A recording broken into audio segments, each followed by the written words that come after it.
All right, what is up, everyone? I am the DM, and you have returned to my corner once again.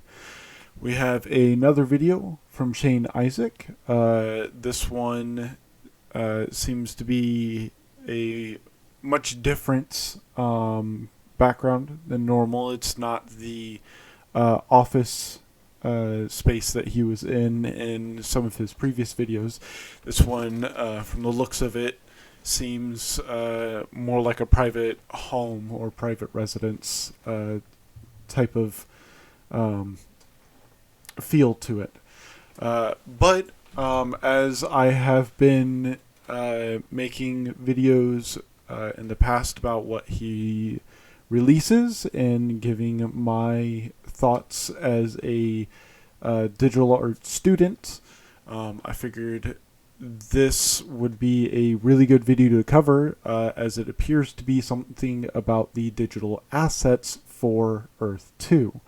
Now, he's starting to become a lot more transparent, which is good.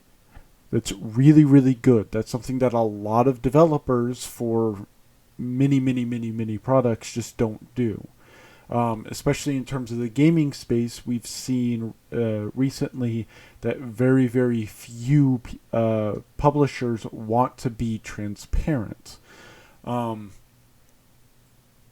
So I'm interested in seeing what it is that he has to say here. I'm interested in sort of diving into it and analyzing what he's hoping, and I hope that what he gives us is intriguing and gives us something to actually think about. So let's get right into it. All right. Hey guys, hope you're all doing well. It's coming up to 4 a.m. here now, Sunday morning, and I decided to spontaneously record this video, so there will not be any nice edits or visuals to show. My video guy is no doubt enjoying his weekend, and I don't want to interrupt that for him. I just wanted to share a few thoughts for those who are interested in listening for now. So I'll share some thoughts on three things. One, what I hope to accomplish with digital assets inside of Earth 2. Number two, a few things about how the resource locations will go live, the first resource locations, and three, a little touch on the next vlog about the research lab. Okay, so these are three really important, really good things for him to talk about. I really hope that the assets that he's going to talk about are not going to be pre-bought. Given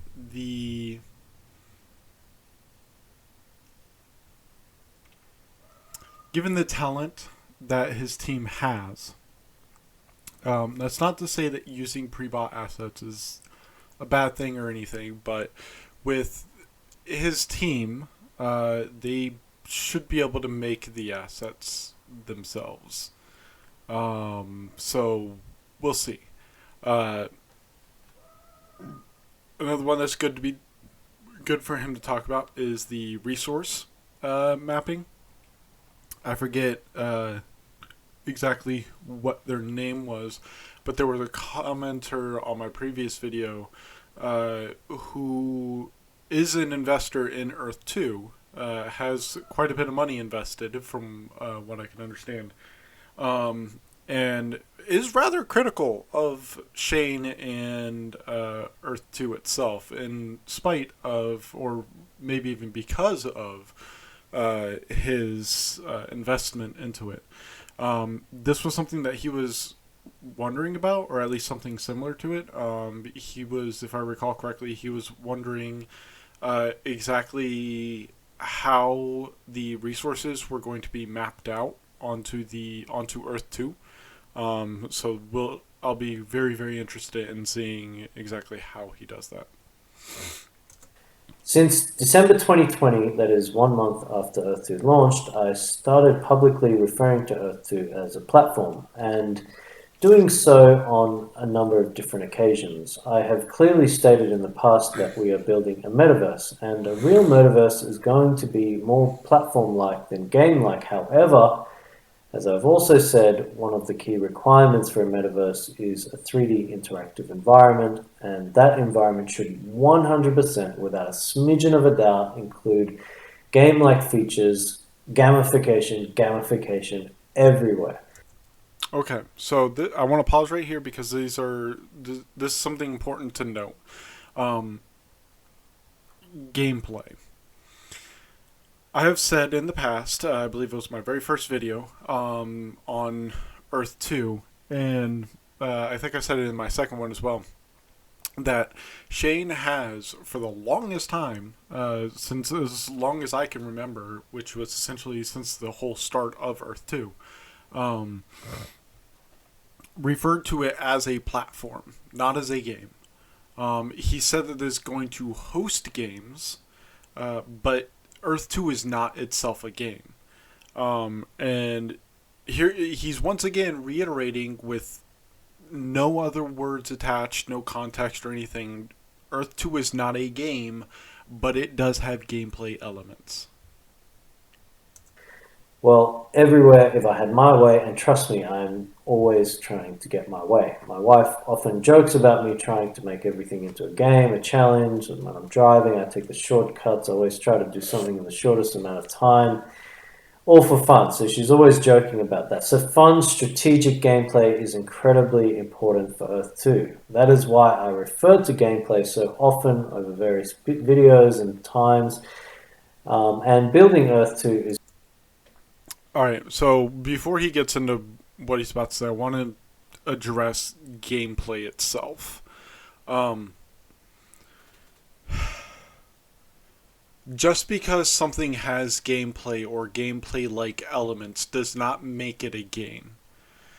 What I mean by that is Minecraft, for example, is a game. It has a start point, it has an end point, it has failure states. It is a game. It has a story as loose as it is, with the Ender Dragon and all that.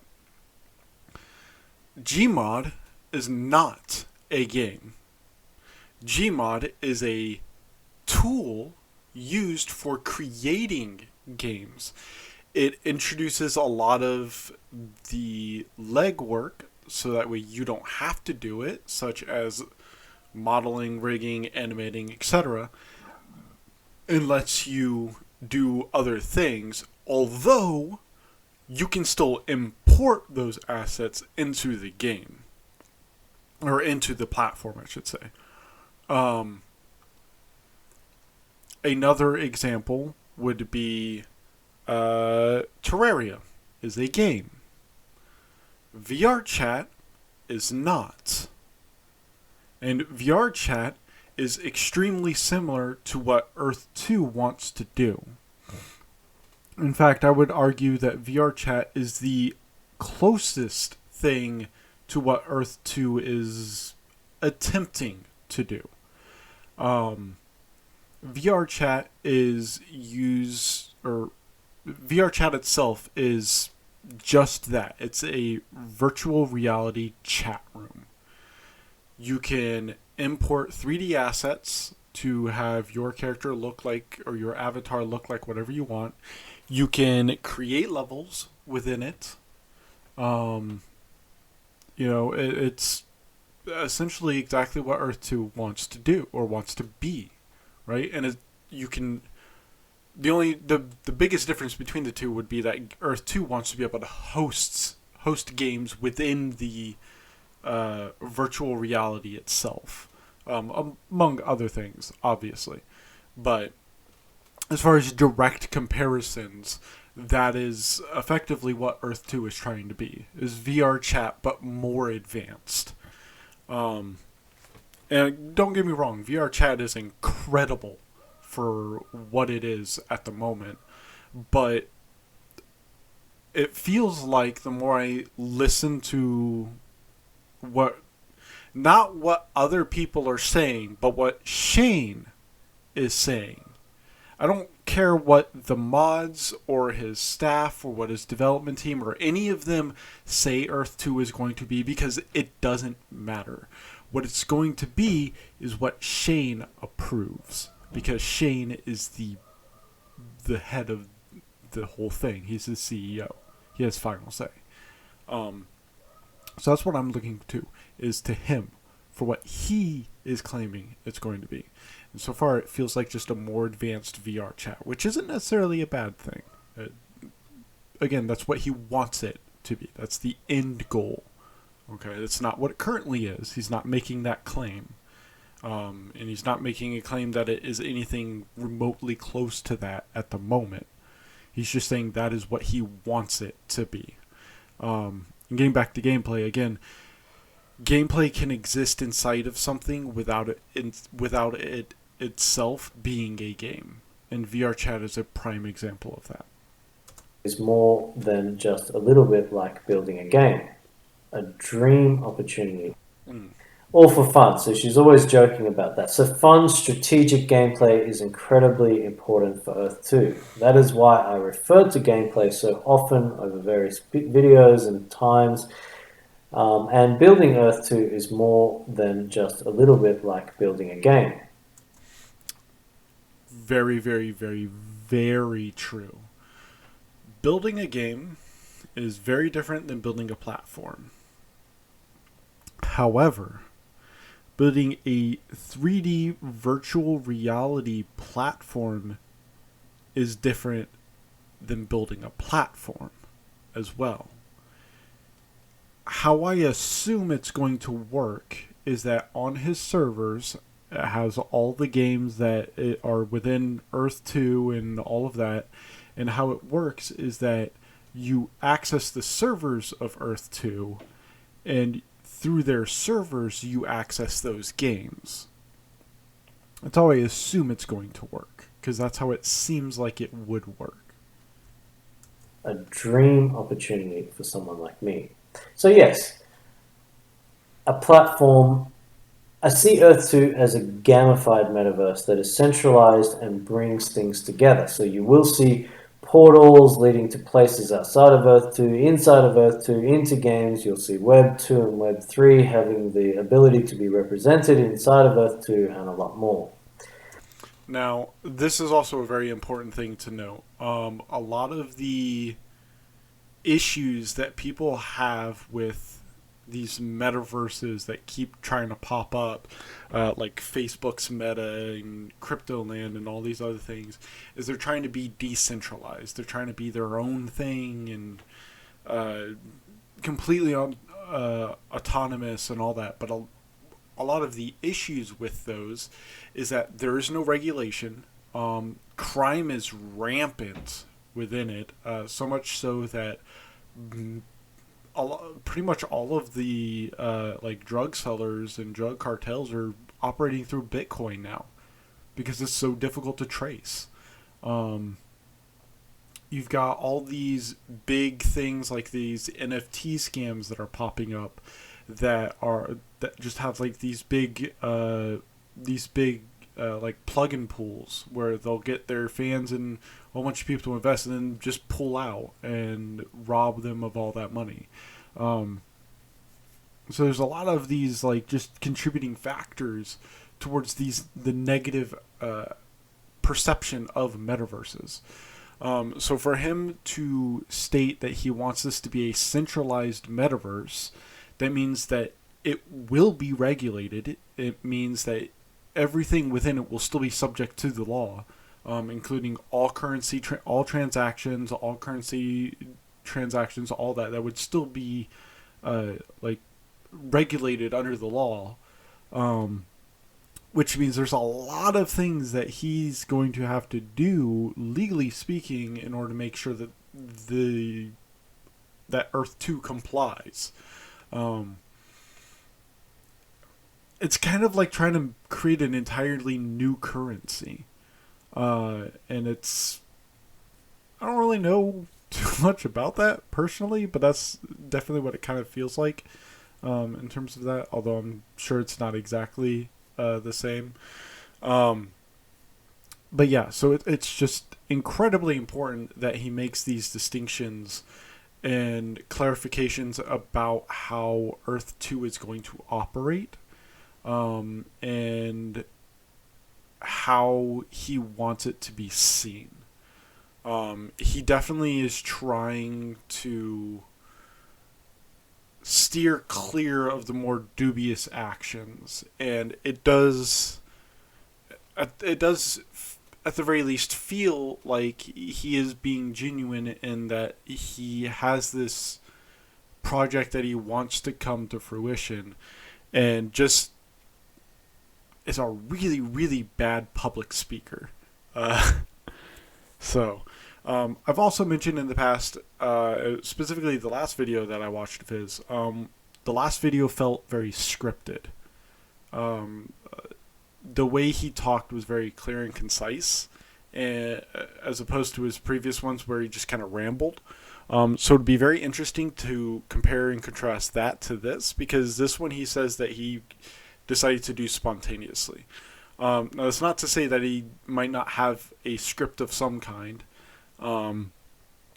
but I'm just curious to compare the two. Anyways, let's continue. Anyway, let's talk a bit about how games started out in general. This will be interesting, because I know a lot about gaming, being as old as I am, and having effectively grown up with gaming all my life. So he's gonna try and simplify it at a high level degree or whatever. We'll see.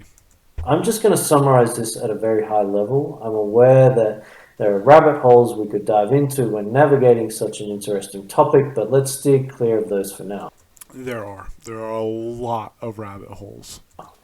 Traditionally, when games started to become a thing, you would pay for a game itself. You'd need to wait for that game to be released, but after it was released, you could buy it, install it, run it on your console or your PC, and enjoy the game, most of the time alone as a single player, with some multiplayer options if you went to a LAN or a party, like a LAN party, or had...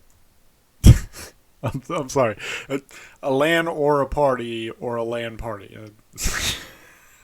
Just, I find it funny. I'm not dogging him, or I just find it funny. I've made the same error in my word choice as well, so I found it funny.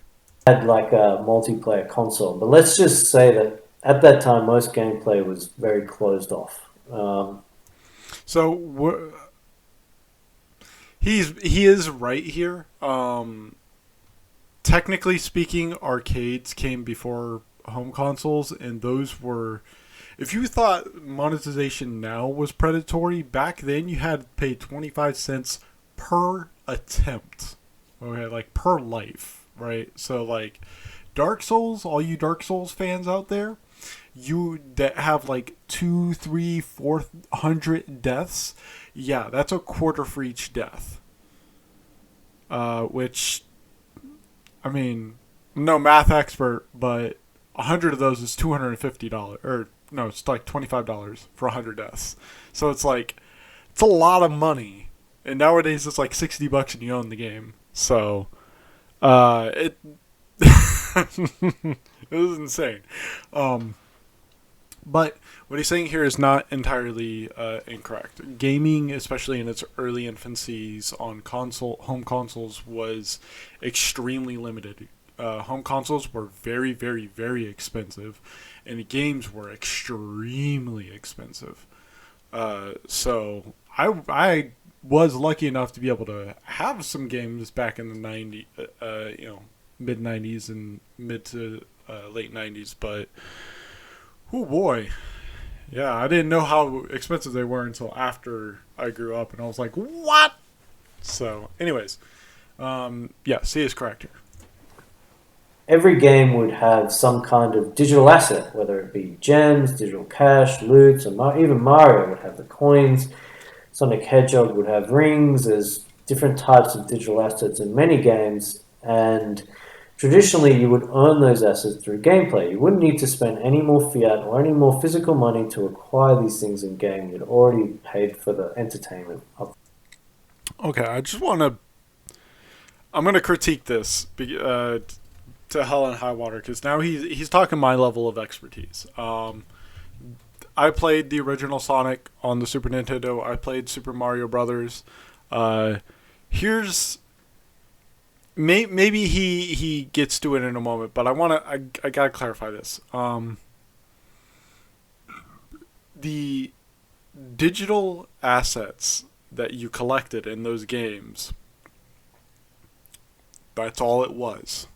You couldn't trade them. You couldn't really do anything with them. For the most part, they had no purpose other than to just be collected. In Sonic, you collected rings to give yourself one extra hit. It didn't matter how many rings you had. You could have 16 quadrillion rings. It doesn't matter. You get one extra hit. Like, end of story. Now, if you collected 100 rings, you'd get an extra life. But the trade-off is that your coin counter gets reset. So, you still have to be kind of careful there. But that was the whole point of that. And then in Mario, the mushrooms were power-ups. They were consumable power-ups. You either used them immediately or you didn't. It wasn't until later Super Mario games that you began to have something of an inventory system. Front. Then, as the internet adoption rose, games instinctively moved to utilize this newfound connectivity between people all over the world. For the most part, you still paid for the game up front. You think StarCraft, Diablo, Counter-Strike, Quake. There's a long list, but the fact is, you still paid for the game up front, but you could also play multiplayer at no additional cost for the most part, aside from whatever you needed to pay for your internet. Internet costs were quite a bit back then, but that's not true at all. Maybe he's talking about a specific game that required you to pay money to like host a server.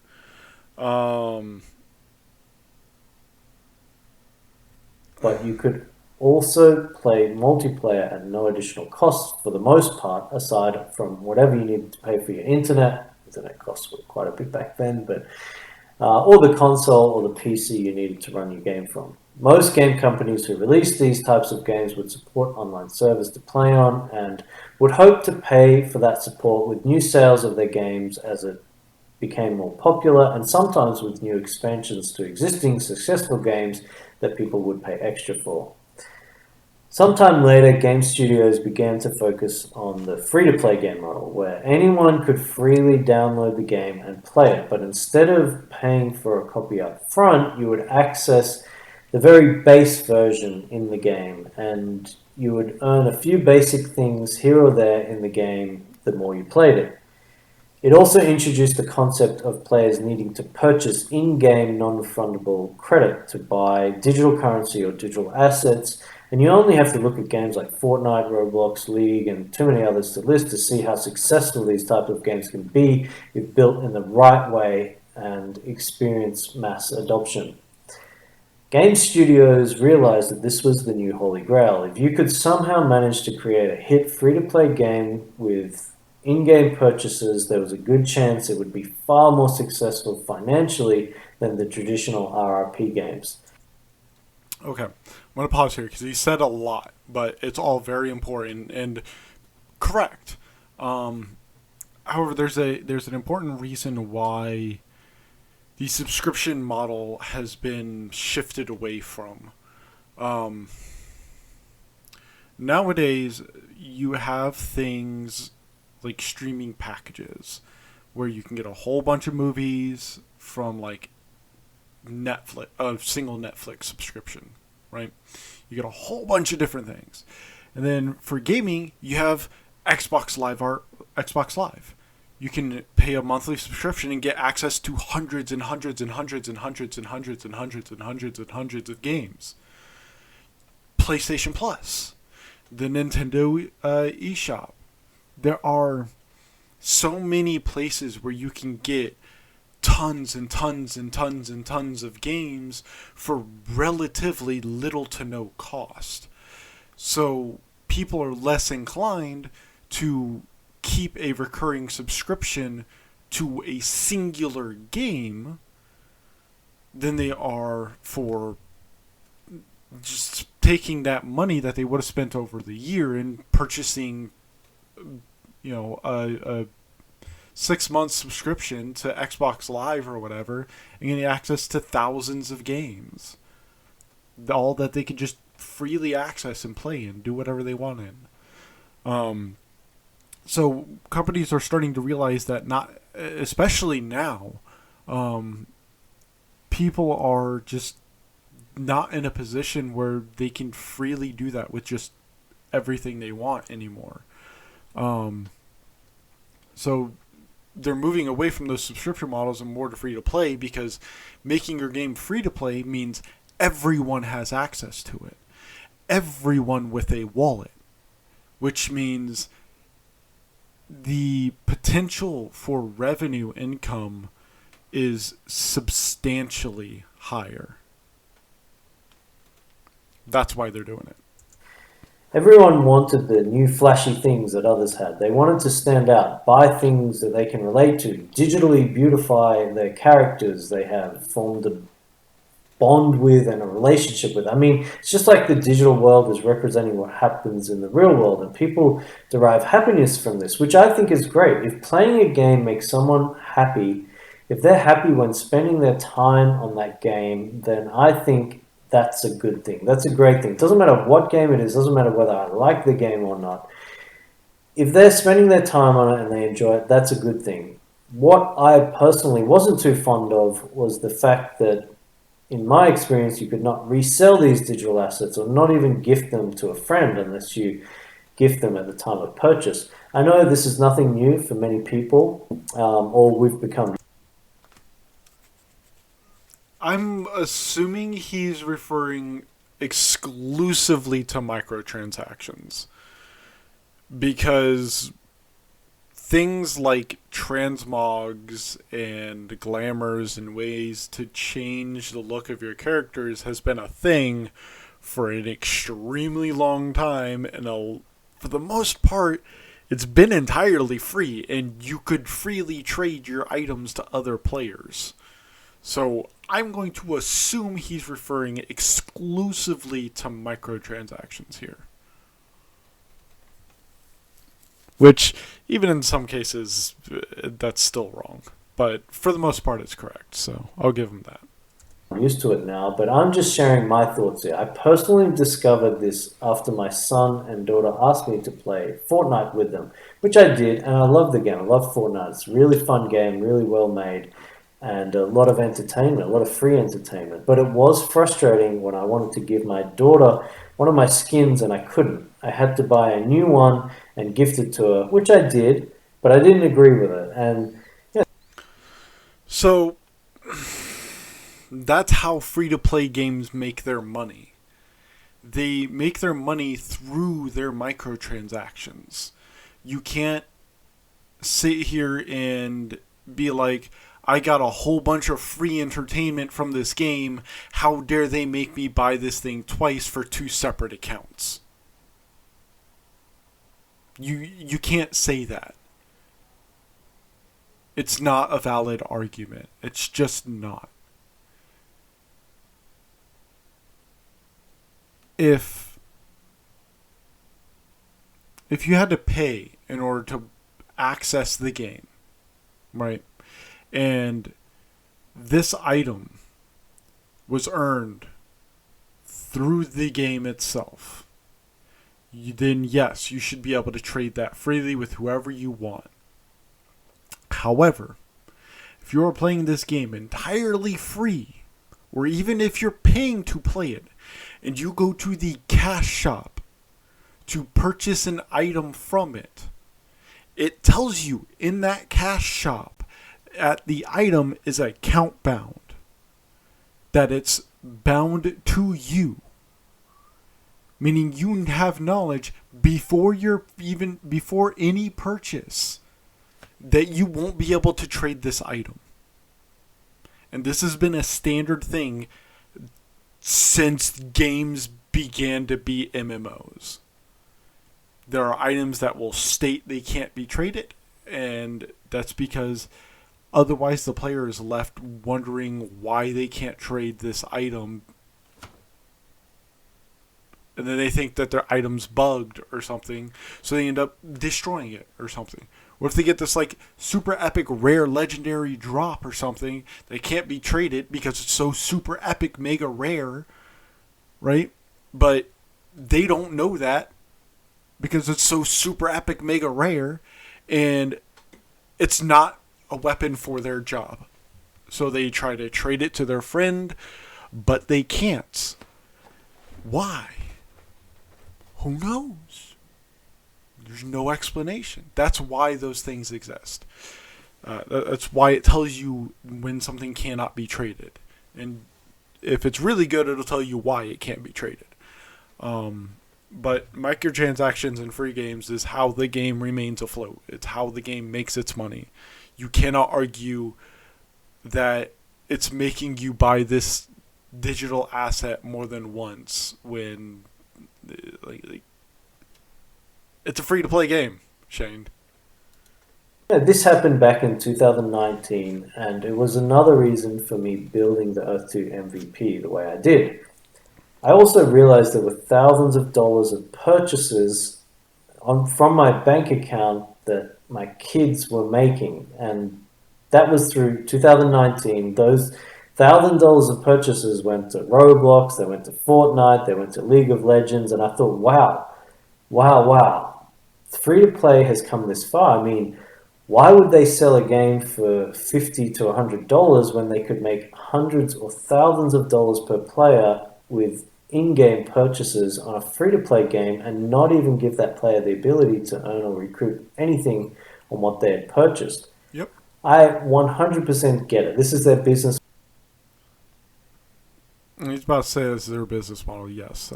model, and there are numerous reasons why they would run this type of model. And as I said before, if a game makes a person happy, then it's fine. So, I also want to just go back a Wow. moment. Free to play has come this far. I mean, why would they sell a game for $50 to $100 when they could make hundreds or thousands of dollars per player with in-game purchases on a... You answered your own question. Your question answered your own question. I'm just saying. I'm more than aware that this is 99% more than likely a rhetorical question, obviously, but the question answers itself. Why would they sell the game for this when they could just sell it for, when they could just give it for free and get thousands of dollars per player? It's because they can get thousands of dollars per player. free-to-play game and not even give that player the ability to earn or recoup anything on what they had purchased. And as far as that's concerned, it's because that's not a game's job. Games are about escape. When you come home and you sit down and you pull open a game, you're doing it because you want an escape. You want to relax. You want to just enjoy, maybe a couple hours or maybe even a couple minutes of just escapism. And that's what games are about. Games are not about making money for the player. It's about making money for the company and giving entertainment to the player. It's buying services, a service of entertainment. I 100% get it. This is their business model, and there are numerous reasons why they would run this type of model. And as I said before, if a game makes a person happy, then it's fine. But I realized in my personal situation, I thought it kind of sucked that these digital items that I paid for had no legal way of being resold and therefore zero legal resale value. Not even the chance for me to sell it to someone else at a fraction of the cost I paid. Yes, this is their business model and it's their... So, the reason why you can't, look at Diablo 3's auction house. That's why you can't.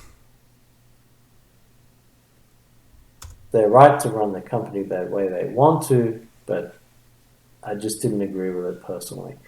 Now, why was all of this important? Because through this experience and other similar experiences, it pushed me that little bit harder to launch this little geolocational metaverse concept I'd been sitting on over a number of years and ensure that that platform, my platform, was different. And this leads into what I hope to accomplish with digital assets inside of Earth 2.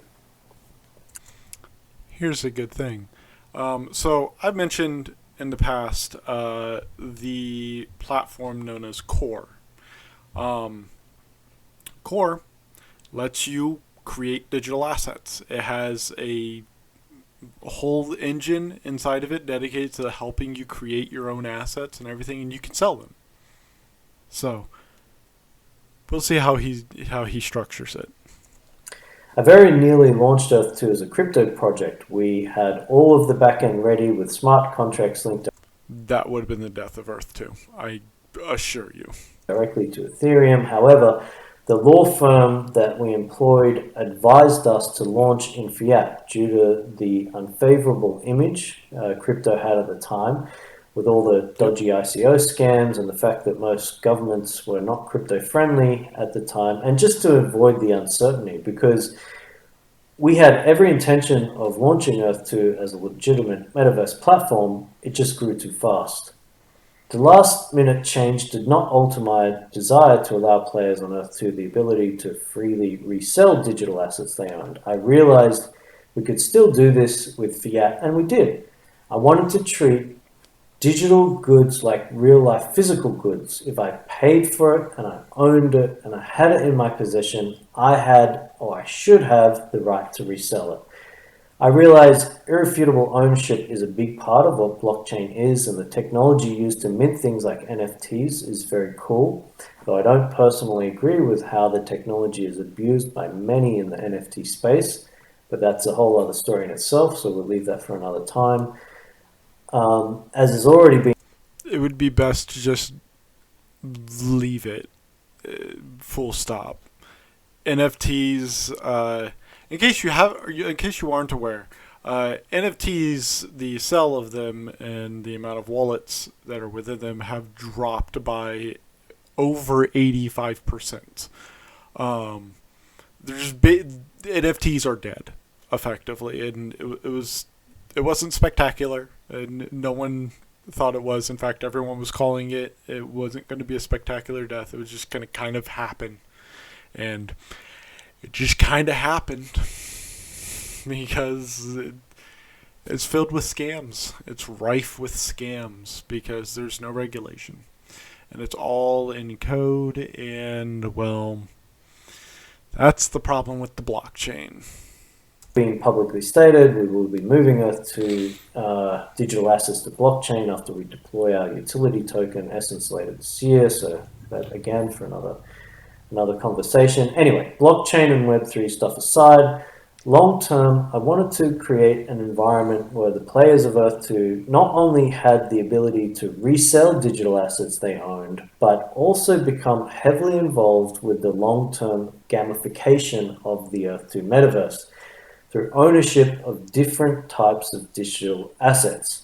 Supporting and rewarding player creativity is a big part of Earth 2 moving forward. We want players to be creating things that can be used or displayed inside of Earth 2, which in turn will add more utility to Earth 2 digital assets. However, it's not only about player creativity and expression, but also about an element of player control inside of our metaverse. Okay, now I'm gonna throw this out here because I'm really curious. He says he wants players to be able to make their own digital assets. That they will have full ownership of them and be able to do whatever they want with them as if it was a real thing, right? Okay, cool. This means that it's going to be under the same regulations, which means if someone creates an EV and then sells that EV, claiming that EV is theirs by copyright, Nintendo is gonna fucking destroy you.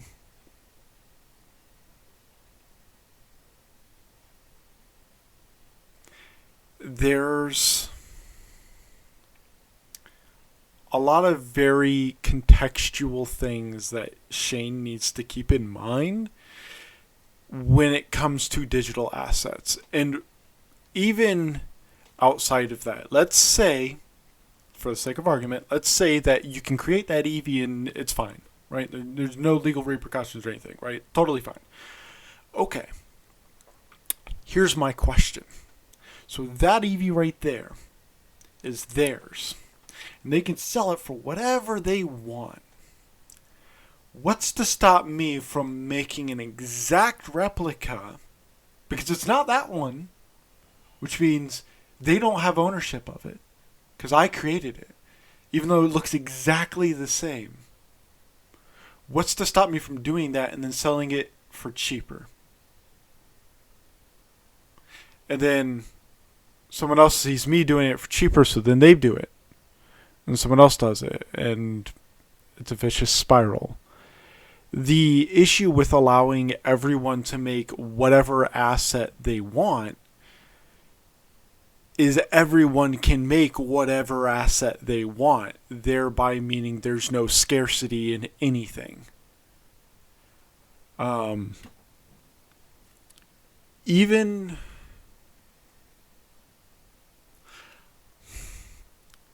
if resources are the means by which you create the asset itself, that could be one way to make things unique, to create, at least artificially, scarcity. The object would be made of a certain amount of resources, and then someone else can buy that,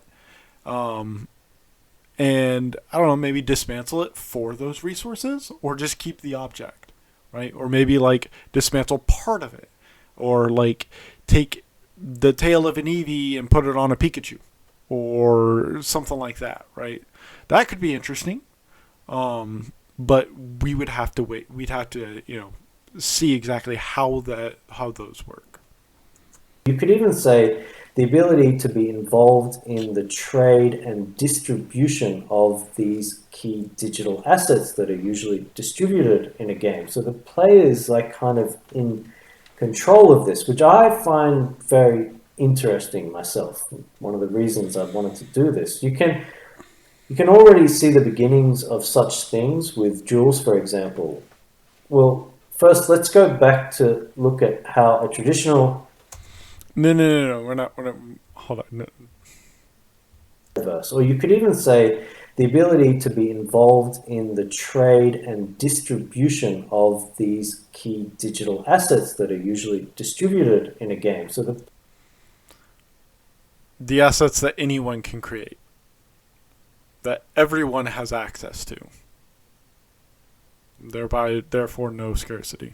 players like kind of in control of this, which I find very interesting myself. One of the reasons I wanted to do this. You can already see the beginnings of such things with jewels, for example.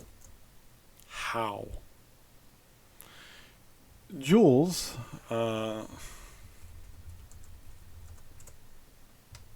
just look up the jewels in Earth 2.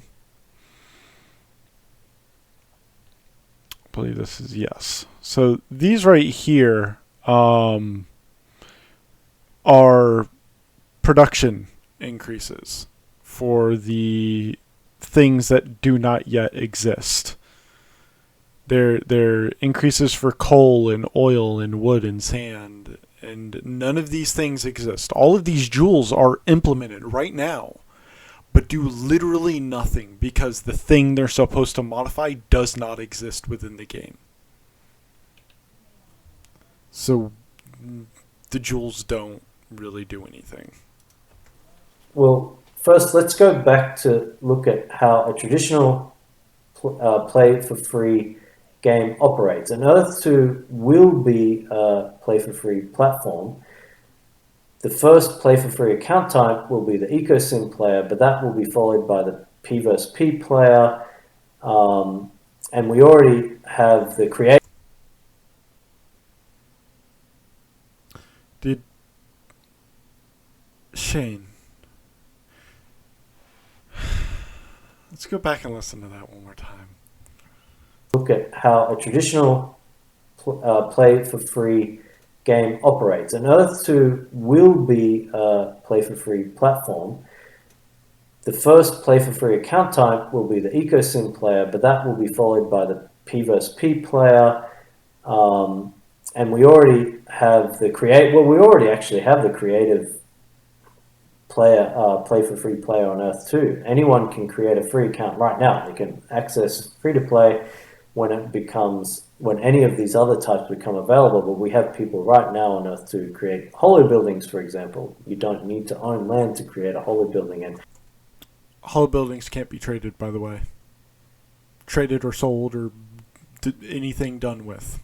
So that thing that he was just saying that he really fucking hated, how he could own a digital asset but wasn't able to do anything else with it, wasn't able to sell or trade it to anyone else, a thing that he really hated not being able to do for his daughter, he's put in his own game or his own product. Pretty soon we'll be launching our holo building marketplace as well. So that thing that he really fucking hates, that he was that was part of the reason he began this project, is now within his own project.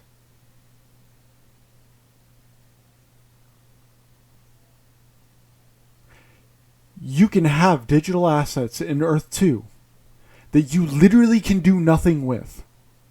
You cannot sell them, you cannot trade them, you can't do anything with them. But you can create them. This is why people don't like what you have to say, Shane. You say shit like this. And it makes your entire story sound like shit, because that's what people focus on. That's how the human mind works. If you don't believe me, look into it. People focus on the negatives. It's how we operate. It's how we survived. Because we focused on what was bad, so we could avoid the thing that was bad.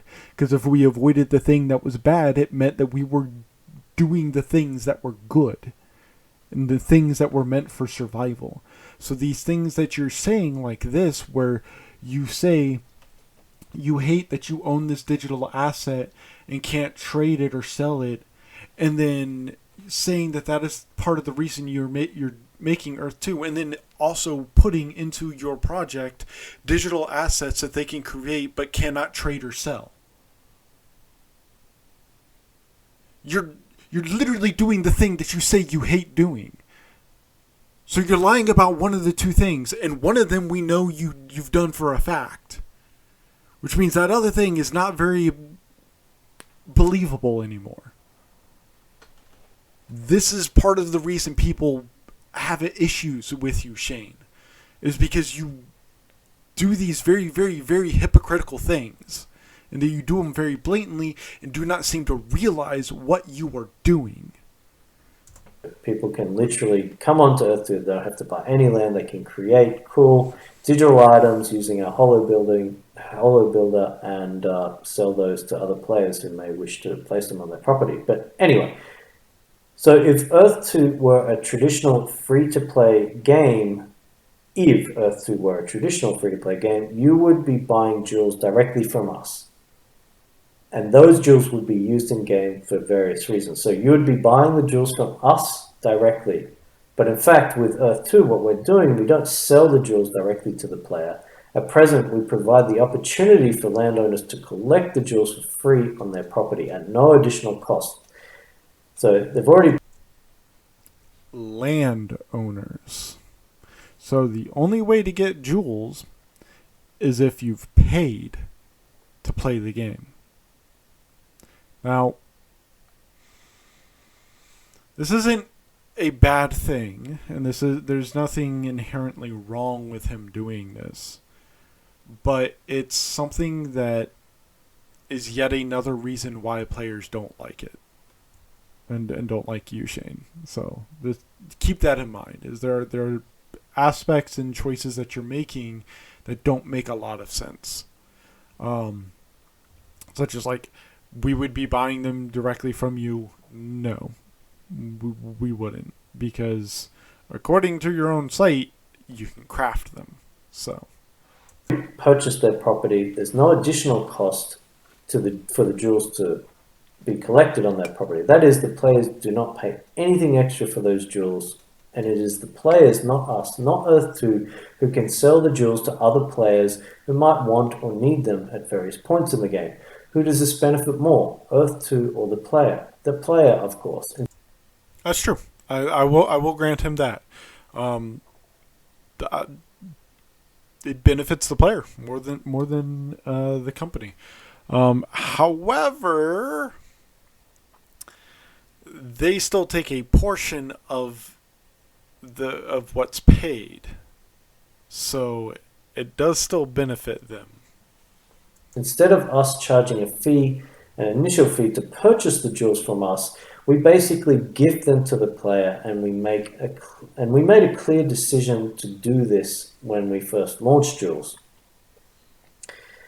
Jewels already play a part in boosting ether collection on mentors, but long term they will serve a lot of other purposes too. Many different things that have not yet been released. Using different recipes, jewels can be crafted into different tiers right now to provide other benefits to players.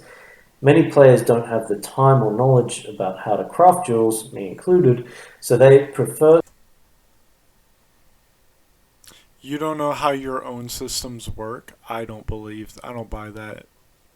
I don't buy that at all. To buy them from players, and this is. I especially don't buy it, since you literally said that the way the jewels work was decided before you first launched it. Like, I guess in a small kind of way, it's almost like our first play to earn gameplay, but we don't make a big noise about it because it's fairly limited right now. there's also no gameplay associated with it.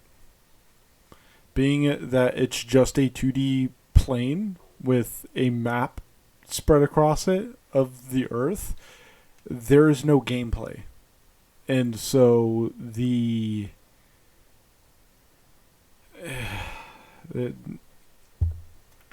there's no playing to earn anything. Because they're not playing anything. They're just tapping a square. That's not gameplay. Jewels have unlimited resale between players. That is to say, they can be traded between players as many times as the players desire. So it's not like a traditional play-to-earn game where you can only buy it from the centralized system and then you can't resell it. It's not like a traditional play-to-earn game where you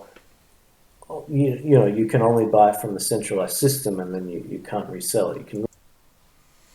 So he very clearly realizes the stumbling of words he used. He said traditional play to earn games.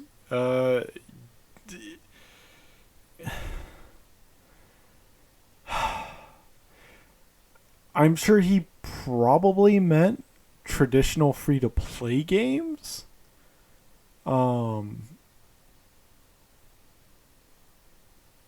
But my guy, you're really not helping your case.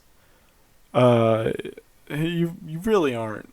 Resell it as many times as you like. So instead of Earth 2 selling jewels directly to the player, we allow the player to collect the jewels, use the jewels or craft the jewels, and sell them based on supply and demand on our platform. And jewels are just one example. Another example is. So, remember how I said it was going to be interesting to see if to compare this video with his previous one, because I thought his previous one was scripted because he didn't just go on and on and on. Well, here we go, ladies and gentlemen. He's going on and on and on and on about jewels, re-explaining the exact same points over and over and over.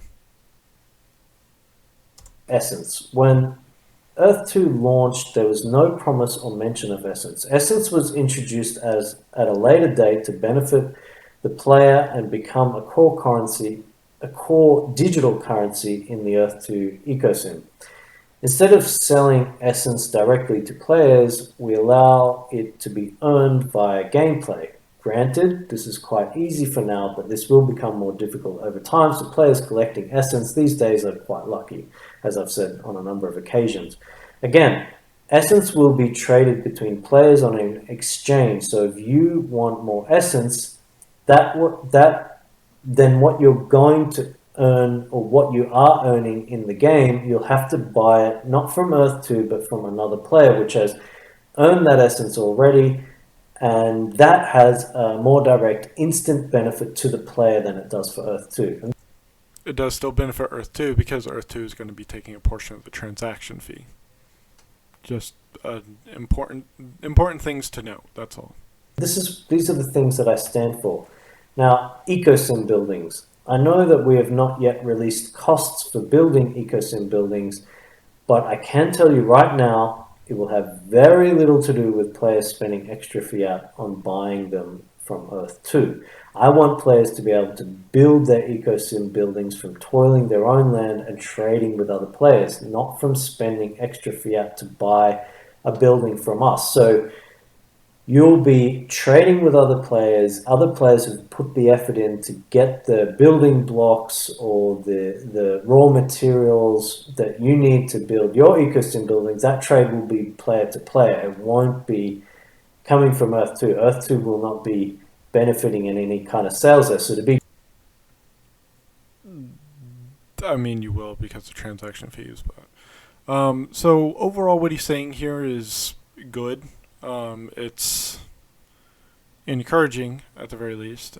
He seems at least to be implying that the Earth 2 team will have very little to do with the actual resources available within the game. Basically just saying that you're not going to be able to buy resources, which, I mean, okay, that's just saying you don't have pay to win mechanics, because given that the point of Earth 2 is for people to be able to create digital assets and sell them, being able to just buy resources directly from you is extremely pay to win. So, I mean, he's not really necessarily saying anything surprising or interesting here. He's just saying that they won't have pay to win mechanics. It's not a bad thing, but it's not like, whoa, wow, look at us. Okay, cool. I mean, everyone should be doing that, or every company should be like that. So be clear, it won't be like, okay, you need to pay Earth 2 $4.95 for this building and $9.95 for that building. I don't want this. This is not in the plan. When I launched Earth 2, I wanted to add more and more purpose and utility to the land. All right, you're just rambling. Come on now. Get to the next topic. Just like in the real world, you own land, you toil from it, you trade, you build, you create. So when I talk about what I hope to accomplish with digital assets inside of Earth 2, this is what I mean. Building a game design and a tech tree that stems from owning land, not about trying to get more money out of the players. It's about owning land which will allow a single player to own a small property and work their way up, or a free-to-play player to join and work on larger properties that players with larger land-holding portfolios don't have time to manage. Though there will undoubtedly be some situations with where Earth 2 receives additional fiat revenue, I'm trying to keep them minimal or non-existent where possible. And, we're in this together. So that's why I've not allowed things like pre-order your research lab now for $4.95 and so forth. Something many other platforms do, especially in the crypto and NFT space. Pre-order this now. So my point is, instead of us trying to sell anything and everything to our players, I want to focus on design that allows players to build and trade from the land that they have already purchased, and invite free-to-play players to come in and collaborate to participate in the Earth 2 ecosystem. Players will, of course, need to spend or lock up essence in order to generate raw materials, but essentially all of those come from the land at no additional cost to the player. So it's all about the gameplay from the land. Everything revolves around the land in one way or another. Long term, Earth 2 will continue to generate revenue from new sales and fees from trades on our platform, and a number of other areas which I guess there's a number of other areas which I don't have time to go into now, but there's a lot of other areas where we will also generate revenue to support the Earth 2 platform going forward. We also have options to raise capital should we ever need to. We could raise over $100 million pretty easily and boast a few global headlines like other platforms do. I could sell all my shares tomorrow and retire a few times over, but at the end of the day, I want to keep pushing through with what we have and aim to do as much of this or all of this alone with our community. So if we ever had to raise capital, it would be strategic and completely on our terms.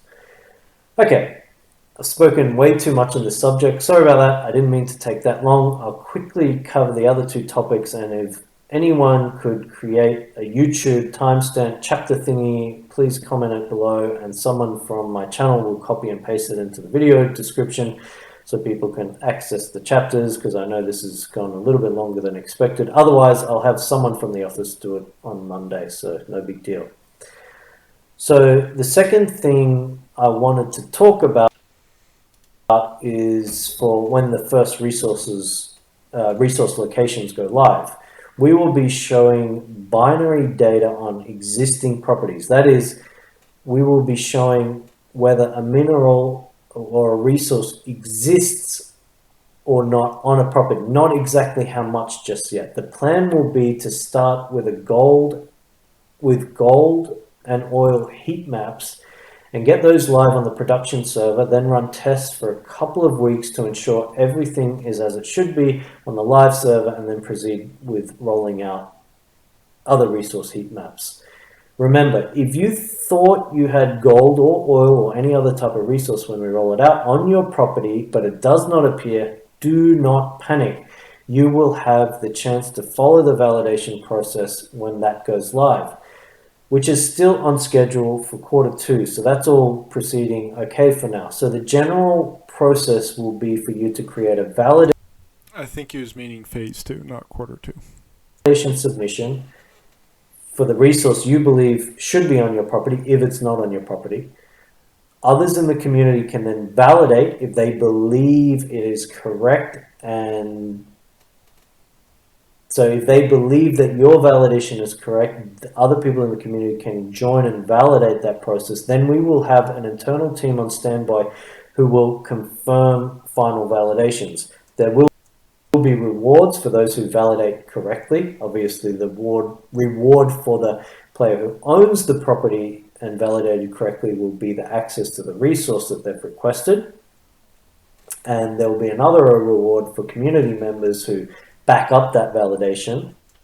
Okay, so something he's not getting into here, which is extremely important for his heat maps, as he wants to call them for whatever reason, is exactly how this validation is going to work. Let's say my tiles say that let's say I have 10 tiles. Okay. And on those 10 tiles, I'm told that I should have 3 oil and 7 gold. Okay. And I say that. How do I know that's correct? And if it's not correct, how do I validate it? Right? Like, what is the process for validation? That's something that I can almost assure you, because there's not much time left in this video, that he does not go into, which is something that he should have. Shane, what I would highly recommend is that this is very clearly a spontaneous video. You can tell from his rambling and from the pauses that he keeps doing where he stops and goes and then begins again. Like, it's very obvious this isn't scripted, and that's fine. It's fine. As I've said in the previous, probably not for the best though. I know he's probably not going to see this, but what I would suggest, and if someone from the Earth 2 community wants to suggest this to him, in order to get a better representation of yourself, have your videos scripted. Talk with your team, whichever team it is that scripted your last video, because the video before this was scripted. You can't tell me it wasn't. Yeah. Talk with whatever team you had scripted, and these topics like the resource heat maps, digital assets, and whatnot, make separate videos on each of them, and don't put a limit on the length.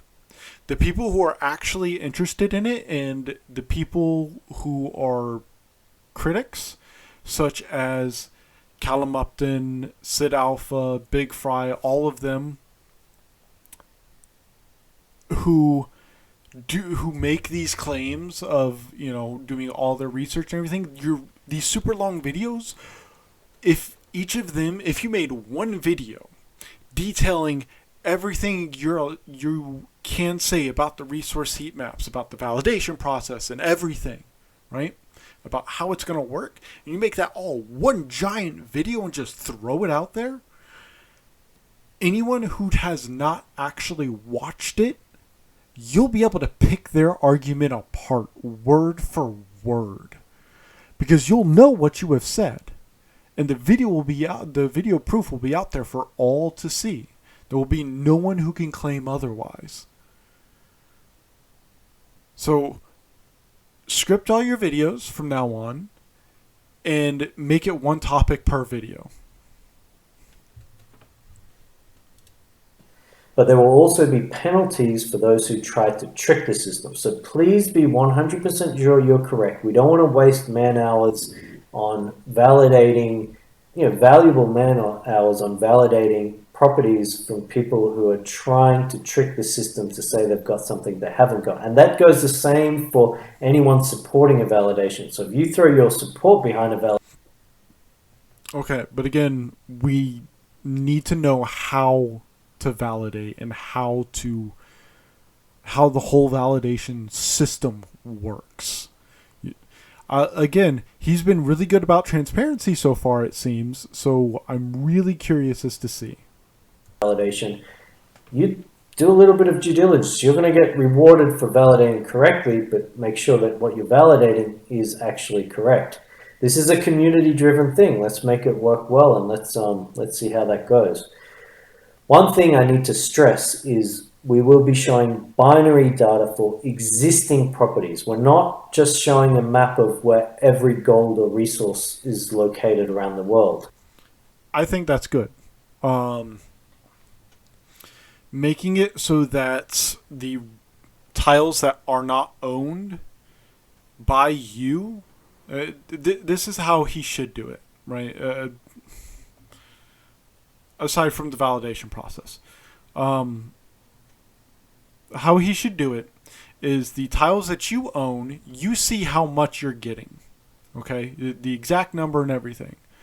For tiles you don't own but are owned, you can see what kinds of tiles exist within that area, right? Not the number of each of them, or even where that resource, which tile that resource is located on, right?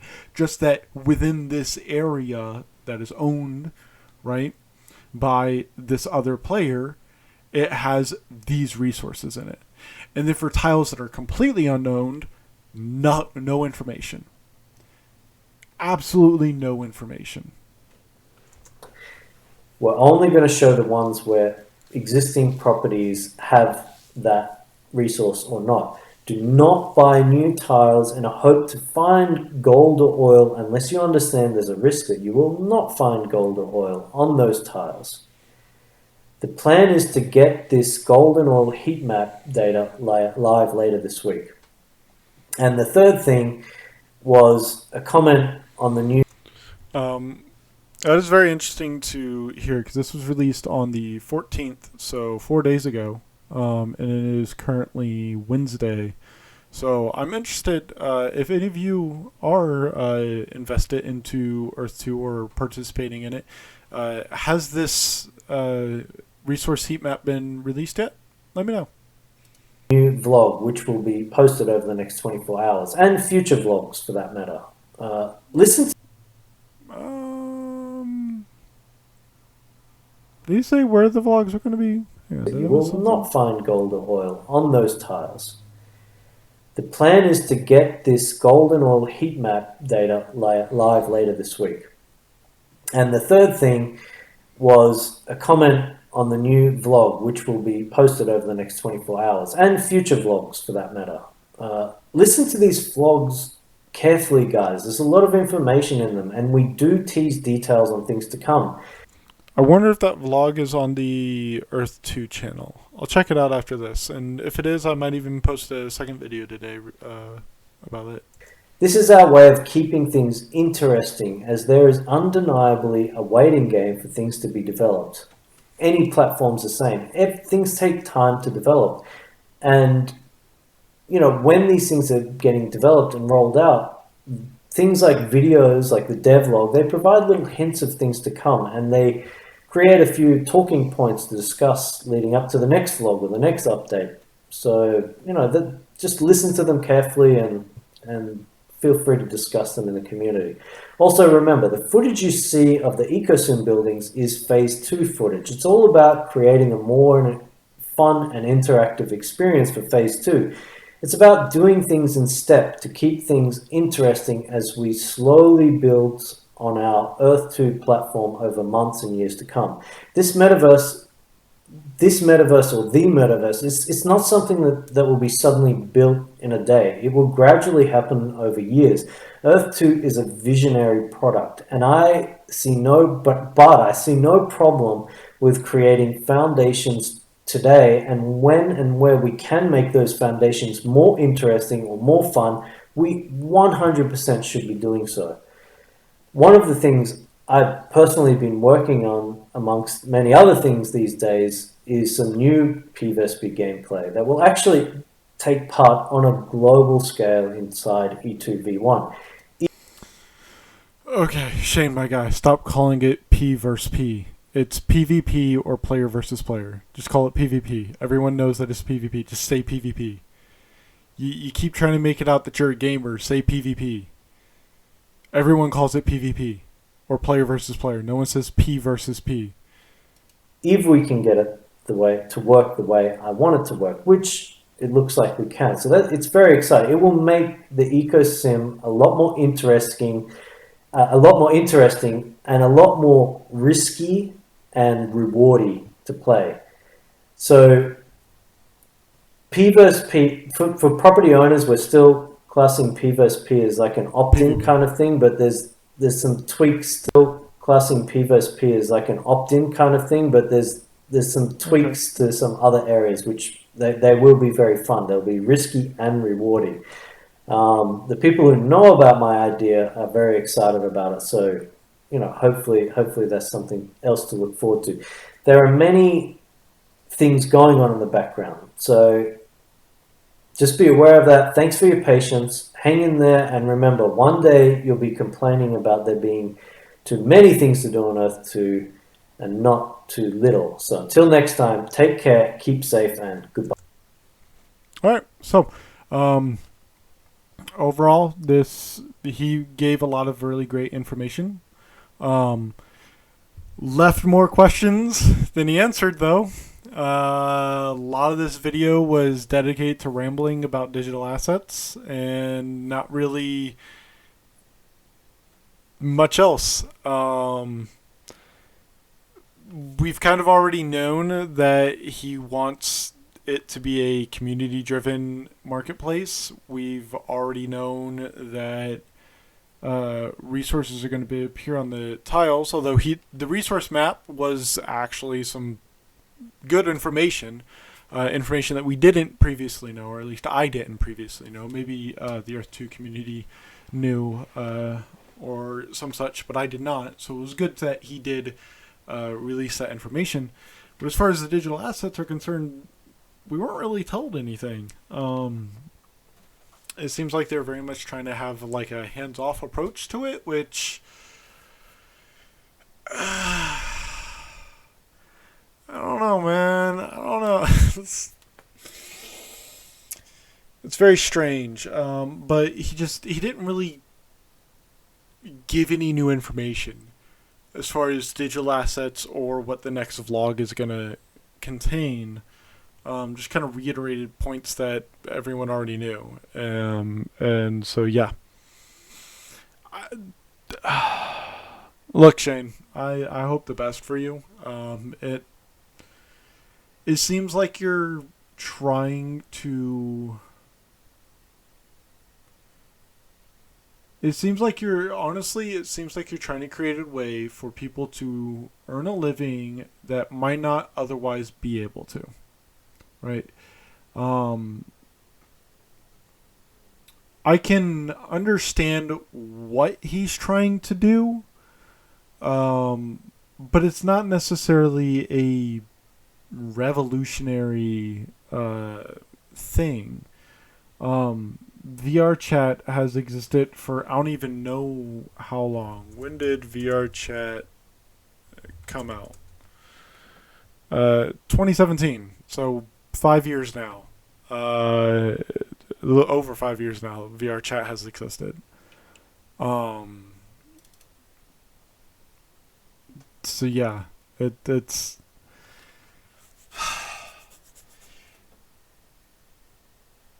what you're doing is interesting. It's trying something new, and it's trying to do something in a way that hasn't been truly explored.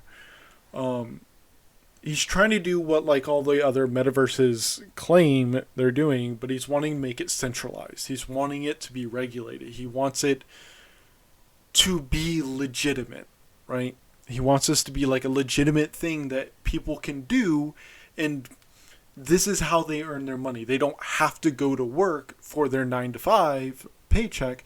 They can just play Earth 2 or be on Earth 2 for 8 hours, and that's how they earn their money. That's how they earn their living, right?